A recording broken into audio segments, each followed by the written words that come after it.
Hey, welcome back. Today is March 16th, Tuesday, and on this post, I'll be telling about the overall crypto markets, which includes Bitcoin dominance and Bitcoin price action, and see how they could potentially affect the overall altcoin markets. Before diving into Holo, HOTUSD, and see what exactly is going on in here, I'll be telling you about the bullish and bearish case scenarios for today, as well as the short-term price prediction on this market according to what I'm seeing on the charts. Before I begin today, if you guys are enjoying this content, make sure to subscribe to this channel and like this video as I'll be keeping you updated on the latest crypto setups on my watch list regardless if it's a good day or a bad day. If you guys do want to support me and don't already have a Webull brokerage account, you guys can use my referral link down below. They're still giving away 2 free stocks as of today upon a successful sign up and a qualifying deposit of $100 and I will also receive a referral bonus if you guys sign up under me. Please also read my full disclaimer below. I am not a financial advisor and this is not financial advice. I'm purely sharing my own speculation and opinions on this market. I cannot tell you the future and you should always do your own due diligence before trading or investing in this market as it's extremely risky and volatile. If you guys have any questions or comments, please do only leave them in the comment section below. I'll try my best to get to as many of them as possible. Now, see what exactly is going on in this market first. Most importantly, I have to take a look into Bitcoin dominance. Tells me what the money could be trending into. Would it be Bitcoin, altcoins, or neither? Today, we do have Bitcoin dominance down about 0.4%. This breaks down to Bitcoin price action up almost 1%. Total altcoin market cap up almost 2%. Now, this is the upside of Bitcoin dominance trending downwards. I will usually see total altcoin market cap leading in gains ahead of Bitcoin. I usually emphasize Bitcoin dominance trending downwards. That's generally speaking better for the altcoins on both the upside and downside. Because conversely speaking, on the upside of Bitcoin dominance trending upwards, I will usually see Bitcoin leading in gains ahead of total altcoin market cap. Bitcoin dominance here on the 3-day time frame is still my focus because I did say there is still a double bottom pattern that could still be playing out. One bottom, second bottom on the RSI with higher lows on the RSI. That's classic bullish divergence, signaling these 2 green candles here on the 3-day time frame. Right now getting resistance from the 3-day 21 MA. Let's see how long this Bitcoin dominance price action lasts. If it lasts longer, I do think it could light up the altcoins longer. Let's go over to Bitcoin. For Bitcoin here, there is, I do think, bearish divergence playing out on the 3-day time frame because the 3-day time frame candle actually ends in about 4 hours. Okay. On the weekly time frame, it could be playing out as well, but I would like to see a red candle confirmation by the end of this weekly close to confirm that. On the monthly time frame here, there has been bearish divergence going on for quite a few months already. Even though it's not playing out right now, I would not lose track of that. Because at any time, if Bitcoin pulls back, it could still have an effect on the altcoins. The magnitude of the multiplier of that effect would depend on how far up or down Bitcoin dominance is trending, usually. Let's go over to Holo, HOTUSD, and see what exactly is going on in here. I'm going to take a look from the monthly time frame down to the daily time frames, which I consider to be macro time frames. Look for any overbought RSI readings or possible bearish divergence scenarios. Monthly time frame here, we are at an RSI reading of over 87, so in overbought territory.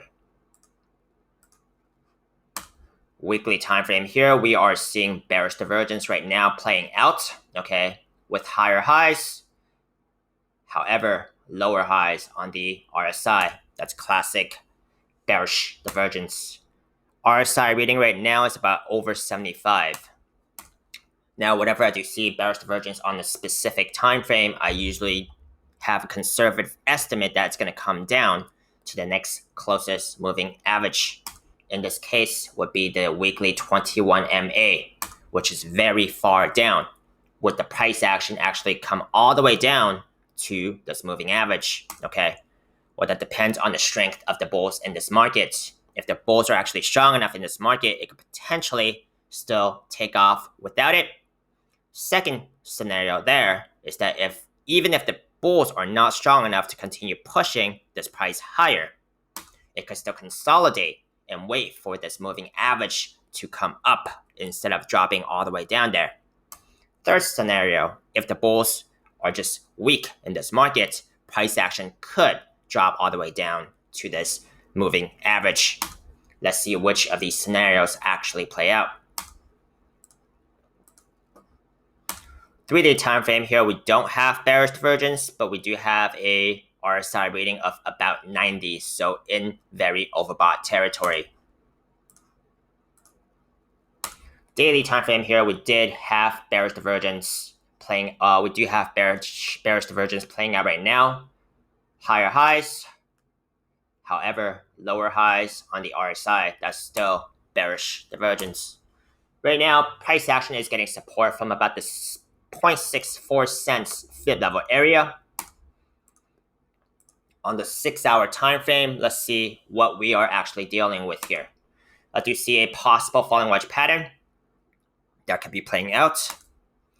Now, falling wedge patterns, according to Thomas Bukowski and his website, thepatternSite.com, it is a 68% chance of it breaking to the upside. If it actually breaks to the upside by this support level right here, which would be about March 17th, I do have a measured target here of about 0.88 cents. Let's take a look into the...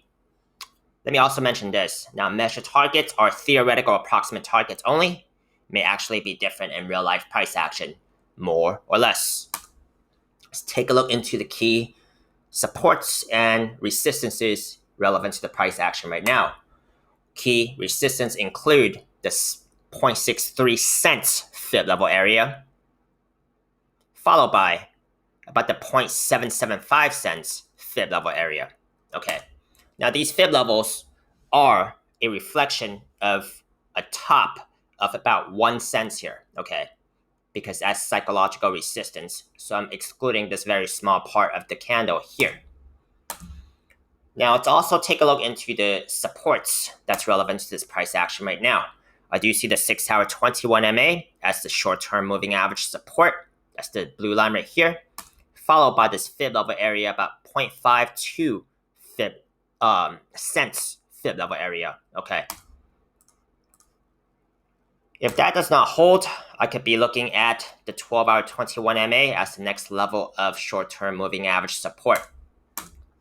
Also do want to be pointing out that there's going to be some short-term moving averages above the pattern as well, namely the hourly 50,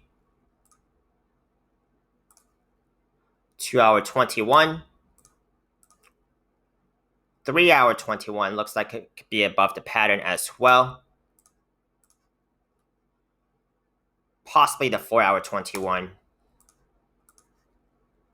So quite a few short-term moving averages that could be above the pattern already as of this snapshot. So some things to be looking out for, because even if it looks like the price action has broken above the pattern, still possible rejections at those short-term moving averages. Let's take a look into the bullish and bearish case scenarios here. Bullish case scenario, price action breaks above this pattern and go towards its measured target, minding the resistance levels I have just pointed out. Also, some of the higher RSI readings I have also pointed out as well, and the bearish divergence scenario, namely on the weekly time frame, okay, and on the daily time frame too. So even though we do have a short-term bullish pattern here, some of the higher time frame bearish signals I would not ignore. Bearish case scenario, price action breaks this bottom trend line, or not even break this bottom trend line, okay? It could just continue further down this falling wedge pattern. The next level of support I'll be looking at will be the 6-hour 21 MA as short-term support, and then finally the fib level area at about 0.52 cents. If these do not hold, it could potentially break this bottom trend line. However, I do still think a falling wedge pattern will still stay intact. It will just look more something like this. Okay, just extrapolating the bottom trend line down. If the price action breaks this bottom trend line, that's a possibility.